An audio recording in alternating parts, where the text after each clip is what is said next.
હાલ તો દોસ્તો આજે બનાવવાનું છે પોપકોર્ન, એટલે કે આપણે ગુજરાતી ભાષામાં દેશી ધાણી ફોડવાની છે.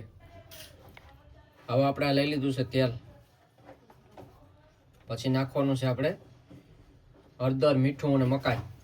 આ છે આપણે મકાઈ. હવે આપણે નાખવાનું છે હળદર. હવે નાખવાનું છે આપણે નિમક.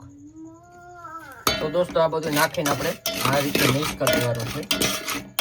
એક દાણો કોરો ન રહેવો જોઈએ, બધો તેલ વાળો થઈ જાય અને દાણા ડૂબવા જોઈએ એ રીતનું તેલ નાખવાનું. કરવાની છે ગેસની ફ્લેમ ચાલુ. આના ફૂલ ફ્લેમ કરી દેવાની છે, આ રીતની ફૂલ જ રાખવાની. પછી આ રીતનું આપણે માથે સારી ઢાંકી દેવાની, નકર આપણે ધાણી ફૂટીને બારાબાર વહી જાય. આપણે એકવાર બનાવી હતી એ પહેલાં ટ્રાય કરી જો આવી થઈ ગઈ, બળી ગઈ બધી. જો આપણે ધાણી ફૂટવા બની છે, તમને બતાવું લાય ધાણી ફળફળારી ફૂટવા બની. જો હાલો ભાઈ, તો આપણી ધાણી ફૂટી ગઈ છે.